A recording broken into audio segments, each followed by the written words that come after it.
Bonjour tout le monde.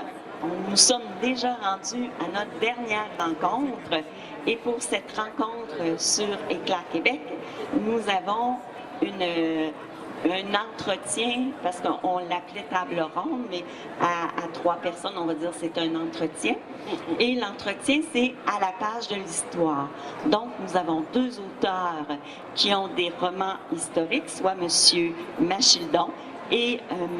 Lefrançois. M. Machildon et M. Lefrançois vont être en entretien avec l'animatrice Danielle Vaillancourt. Avant de passer le micro à Danielle, je tiens à vous dire qu'on a des commanditaires qui nous aident à réussir ce beau salon du livre. Nous avons la SODEC, le programme PADI, le Conseil des arts du Canada, la Ville de Val-d'Or et la minière Éclat Québec. Donc, voici Madame Vaillancourt, Monsieur Marchildon et Monsieur Lefrançois. Merci beaucoup. Alors, désolé pour le retard. On a retardé de 15 minutes parce qu'on était avec Maxime Landry, puis la rencontre était très intense et surtout un peu en retard. On a décalé, quoi. Donc, vous êtes toutes là, heureusement. Donc, je vais commencer avec... on parle d'histoire. Et puis, je sais que vous l'avez écrit dans votre livre. J'ai trouvé que c'était une bonne première question. Pensez-vous que la devise du Québec, je me souviens, est une devise qui a déjà été vraie? Et est-elle vraie encore? Premièrement, est-elle vraie? Et puis, est-ce que elle a déjà été vraie? Ben, moi, je pense que commencez oui. par le bout que vous voulez. Là. Ben, en fait, oui. Moi, je pense qu'elle est... OK. Je pense qu'elle est... elle est vraie encore et je pense... OK. OK, mais je vais parler plus comme ça. Oui. OK. Sinon, ça n'a rien. OK. Ben, je me souviens, oui, je pense qu'elle est toujours d'actualité et c'est sûr qu'il y a des moments, des hauts et des bas hein, dans toute cette chose-là, mais je pense qu'il y a de plus en plus de romans historiques qui aident justement à se souvenir de tout ce qu'on a vécu. Hein. En fait, l'histoire de notre peuple, c'est une grande aventure. Hein. Et je me souviens, va, je pense, ressurgir beaucoup.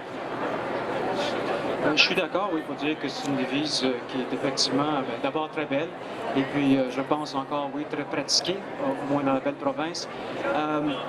Il y a peut-être l'aspect, c'est vrai qu'il y a de plus en plus de romans historiques, mais en même temps, notre population est en pleine mutation. Bon, avec des gens qui arrivent d'ailleurs et puis qui apportent leur bagage.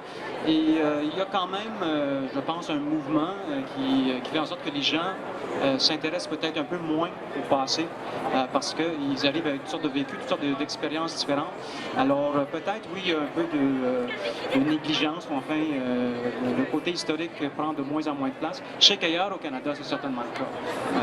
Au Québec, un peu moins, je pense, mais ailleurs au Canada, c'est ça, il y a un glissement qui commence à sortir. Pensez-vous que les moyennes des gens au Québec connaissent l'histoire du Québec? Connaître, c'est peut-être un gros mot.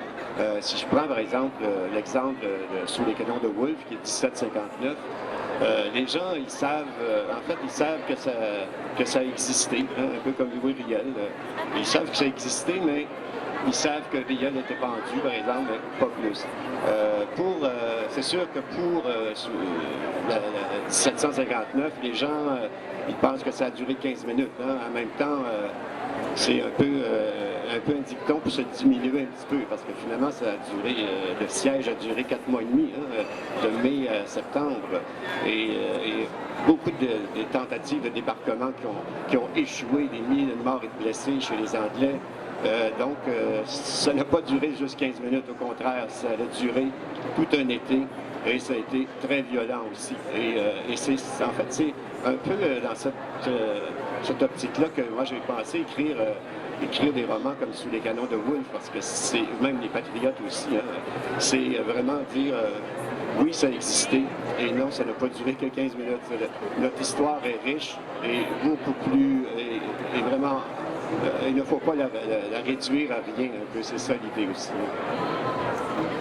Bien, effectivement, je pense que l'histoire est connue, mais elle n'est pas bien connue. Donc ça, je pense qu'on peut être d'accord là-dessus, que les gens ont des notions de base, mais finalement, pour fouiller ça un peu, puis vraiment comprendre ce qui s'est passé, ça, c'est pas là. Peut-être un des problèmes, c'est que les gens accrochent à des dates. Puis l'histoire, malheureusement, beaucoup de gens s'attardent à des dates, et puis finalement, ils restent pris là parce qu'ils sont pas bons avec les dates. C'est plate aussi, les dates.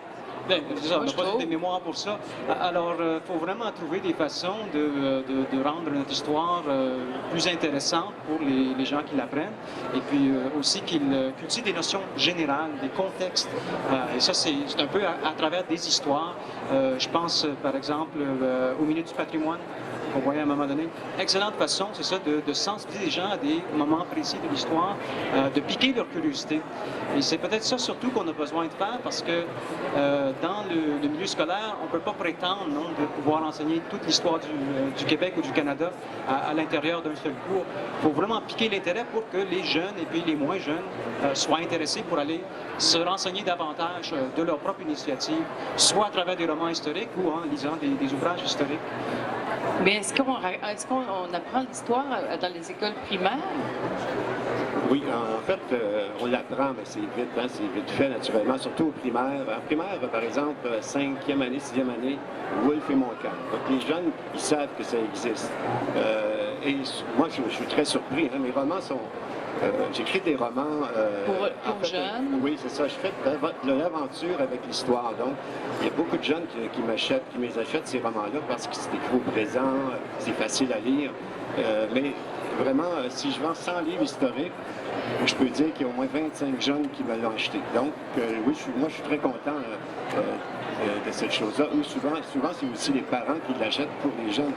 Mais nos livres historiques comme ceux-là, ben, en fait, ce sont des romans pour toute la famille. Et ça, c'est voulu. Hein, ça, j'ai vraiment bien pensé en écrivant ça. Qu'est-ce que les jeunes... Quand j'écris un roman historique, moi, je suis concis. Hein, je vais direct au but, je ne vais pas faire de briques. Donc, et en écrivant un roman historique, en écrivant un roman d'aventure, ben, je l'écris en pensant aux grands ados qui pensent que l'histoire, c'est ennuyant. Et donc, un peu comme j'écris mes romans jeunesse. Hein. Et c'est comme ça que finalement, j'ai réussi vraiment à les attirer. Et la preuve est que des professeurs d'histoire m'en achètent beaucoup de ces romans-là, souvent pour toute la classe. Donc, finalement, il y a une partie de mon idée ou de ma mission, en parenthèse, qui oui, réussit. Et vous, voulez-vous nous parler du sortilège de Louisbourg? Est-ce que vous voulez en parler? Ah ben oui, C'est une bonne idée. ça me fait bien plaisir, oui, parce que On est content. C'est mon plus récent roman pour grand public. J'ai écrit également pour... Grand public, pas jeune, nécessairement. Bien, non, oui, c'est ça. Pour le sortilège de Louisbourg, c'est plus pour grand public. OK. Un autre roman qui a précédé celui-là, La Première guerre de Toronto, ça c'était vraiment pour les ados, 14 à 18 ans. C'est un contexte historique de la grippe espagnole, la Première guerre mondiale à Toronto. Et puis l'histoire d'un jeune boxeur franco-ontarien qui se trouve à Toronto et qui revient de la guerre et finalement est pris dans cette grippe espagnole, qui est un pire fléau que la Première guerre finalement, qui a tué plus de gens. Ici, en tout cas. Au Canada, puis à travers tout le monde. Ah oui? Oui, en fait, plus de 52 000 personnes sont mortes jusqu'au Canada. Et les troupes canadiennes, il y en avait 60 000 à peu près qui sont morts pendant la Première Guerre mondiale. Alors, c'est presque équivalent en termes de phénomène. Mais à travers le monde, on parle plutôt de 25 millions de gens qui ont succombé à la grippe espagnole, et peut-être même davantage. Alors, ça, c'est des choses... On écrit des romans historiques souvent pour, justement, faire connaître des choses historiques comme ça, des événements qui sont méconnus. Et quand je me suis attardé à la recherche pour ce roman-là, je me suis rendu compte, tout comme quand j'ai commencé ma recherche pour le sortilège de Louisbourg, que c'était méconnu, même si c'était un événement qui était très important, qui avait eu des conséquences majeures, mais que finalement les gens n'en parlaient pas beaucoup. Donc quand on fait de la recherche et on tombe sur un sujet comme ça, c'est vraiment inspirant de vouloir justement le mettre plus en vue, d'intéresser davantage les gens à cet événement ou ce contexte historique particulier. Puis ça revient finalement à l'histoire. Une bonne histoire, c'est une bonne histoire. Ça, on ne peut pas passer à côté. Et dans l'histoire avec un grand H, il y a toujours des bonnes histoires avec un petit H. Et ça, on peut pas rater notre cible avec ça, c'est qu'on en découvre plein. Puis moi, une des raisons que je me penche vers le roman historique, c'est parce que peut-être foncièrement, je suis paresseux. En ce sens que je ne veux pas me casser la tête pour trouver des intrigues super originales. En faisant de la recherche historique, j'en trouve plein. Puis ça me donne un squelette à partir duquel je peux tricoter des fictions, mais j'ai ce contexte vrai, qui s'est vraiment passé, qui me sécurise. Et puis, je connais déjà qui meurt à la fin. Oui. Avant de commencer le roman, parce que c'est dans l'histoire. Alors, ça, c'est vraiment... Fait que vous avez le début puis la fin déjà. Voilà, c'est ça. Il reste juste le milieu à faire. Oui, c'est ça, il y a juste ça. OK, dans le fond, c'est rien. Ouais. Finalement, on va arrêter ça là. Non, mais sérieusement, comment vous choisissez vos sujets, vos époques? Pourquoi vous choisissez une histoire plutôt qu'une autre, une date plutôt qu'une autre? Pas une date, mais une époque ou une... Je pense qu'il faut qu'on soit interpellé par le sujet. Puis Louisbourg, ça m'est arrivé quand j'ai visité le site historique que je connaissais vaguement. Qui est où, au fait? En fait, c'est au Cap-Breton aujourd'hui, l'île Royale à l'époque, donc en Nouvelle-Écosse, vraiment une péninsule isolée. Pour y aller, il faut vraiment vouloir y aller parce que c'est un détour. On ne va pas là par hasard. Alors, quand j'ai visité ce site-là la première fois en 1995, j'ai été vraiment transporté dans un autre monde. Et Louisbourg, c'est ça. C'est un site historique fabuleux en ce sens que c'est un milieu tellement spécial qu'on peut se sentir vraiment transporté. Et j'ai senti dès ce moment-là que oui, il faudrait que je fouille cette histoire, que j'en apprenne davantage. Et puis, je suis sûr que je vais trouver un roman là-dedans. Ça m'a pris quand même un peu de temps parce que 95, le roman est apparu en 2014, mais il y a eu plein d'autres projets entre-temps. Donc, c'est ça, mais c'est des histoires qui nous viennent souvent quand on visite des lieux. Mon autre roman historique, L'eau de vie Wishkebea, qui est une saga familiale qui se passe en partie en Écosse et en partie dans mon coin de pays, le bord de la baie Georgienne, en Ontario. Ça m'a été inspiré quand j'ai visité l'Écosse. Et puis, je me promenais, je voyais les distilleries, les petites rivières qu'on appelle des burns là-bas. Et c'est vraiment un pays d'eau. Il y a la mer, mais il y a tous ces petits ruisseaux avec lesquels on prend l'eau pour fabriquer le scotch, le whisky. Et ça aussi, ça m'a beaucoup parlé, parce que je suis une personne qui vient d'un pays d'eau. Et ça m'a poussé à vouloir écrire un roman, justement, qui parle de ce contexte-là, de l'Écosse et du whisky. De quoi, vous avez dit, la dernière fois? Le whisky. Le whisky, OK. C'est ça, le scotch écossais. Le scotch et le whisky, ça vous a donné l'inspiration? Ah, ben oui. Vous n'êtes pas le premier, hein? Non, en effet, quand je faisais la recherche pour ce roman-là, une partie, c'était pas juste de trouver l'histoire, c'était de goûter différents scotch. Et d'ailleurs, je vais vous avouer, une partie de ma subvention du Conseil des arts de l'Ontario qui est passée. Mais c'était de la bonne recherche, puis ça m'a donné quand même... L'inspiration. Oui. OK. Oui, alors vous, comment choisissez-vous vos sujets, En fait, moi, j'essaie de trouver des sujets, hein, c'est pas difficile à trouver, des sujets qui ont marqué le peuple québécois. Hein. C'est sûr que sous les canons de Wolfe, la défaite des Plans d'Abraham, la capitulation de Montréal et de la Nouvelle-France, c'est l'événement qui a changé le destin de notre peuple. Donc, c'était le sujet vraiment important. Par exemple, 75 ans plus tard, c'est la révolte des Patriotes. Encore là, ça a marqué le peuple et ça a marqué l'imaginaire du peuple. Hein. 2 révoltes contre l'armée britannique, il fallait le faire à l'époque, il fallait oser. Mais c'était aussi dans la foulée de l'indépendance des États-Unis, les peuples s'émancipaient et beaucoup d'ailleurs, comme beaucoup de leurs symboles, de leur action étaient inspirés de l'indépendance des États-Unis. Donc c'est un sujet vraiment... Et moi, en plus, comme je demeure à Saint-Jean-sur-Richelieu, j'étais en plein milieu du territoire des Patriotes, hein, c'est sûr. Et on m'avait demandé de trouver quelque chose sur les Patriotes et finalement... j'ai écrit les 4 années où on suit une famille des Patriotes. Pour lui, Riel, c'est un peu... En fait, c'est une histoire incroyable. Hein? Les métis francophones à l'époque, à la Rivière-Rouge, qui est le Manitoba aujourd'hui, étaient majoritaires, métis francophones, mais méprisés par les orangistes. Et Riel a payé de sa vie pour avoir résisté contre tous ces gens-là. Donc, MacDonald, hein, le premier ministre du Canada, Georges-Étienne Cartier, qui finalement a quand même réussi à essayer un peu aider les métis, mais il était d'abord un ministre de McDonald's, hein, même s'il y a... Et quand finalement, en 1885, Georges Cartier était décédé, et finalement, plus personne pour arrêter McDonald's qui était revenu au pouvoir. Et finalement, il a fait pendre Riel et aussi plusieurs Indiens, je pense 9 Indiens, crient à Assiniboine. La plus grosse pendaison au Canada, ça a été des Indiens, des Amérindiens de l'Ouest.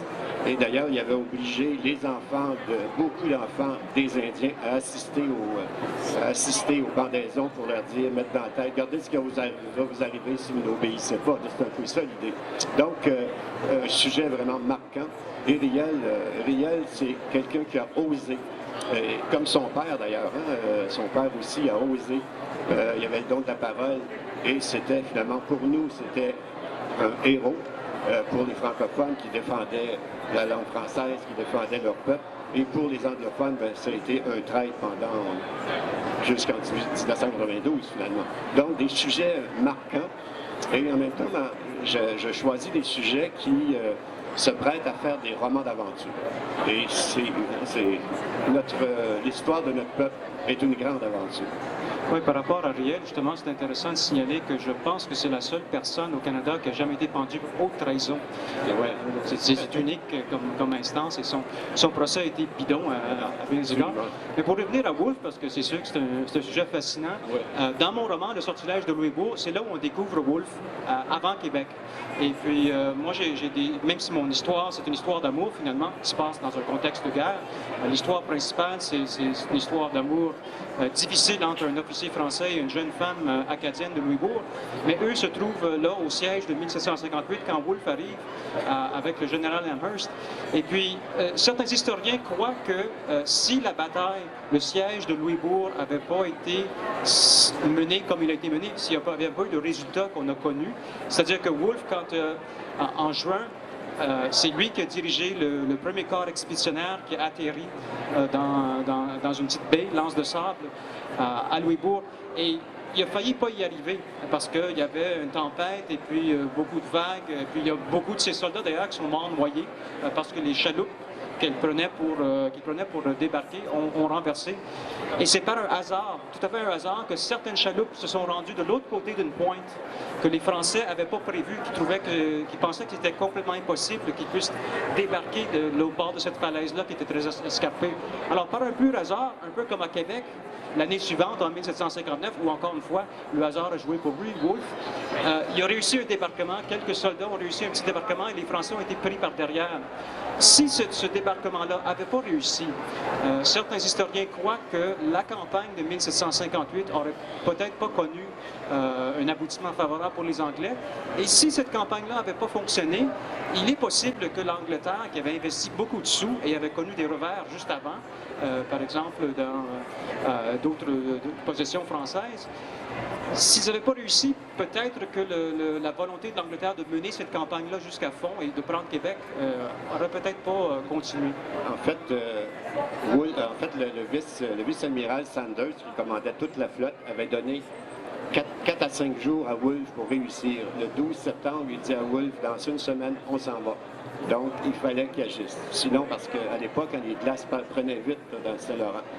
Mais quand il parle de Wolfe qui a été à Ville, je vais vous lire un petit extrait, c'est pas long, et c'est une lettre que Wolfe a écrite à Jeffrey Amherst pour dire qu'est-ce qu'il voulait faire de nous. Et ça, c'est assez intéressant. D'abord, en 1758, un an auparavant, Wolfe était venu dans le Bas-Saint-Laurent, il avait détruit toute la Gaspésie, tous les villages acadiens de la baie des Chaleurs. Et là, vous allez voir qu'est-ce qu'il voulait faire de nous.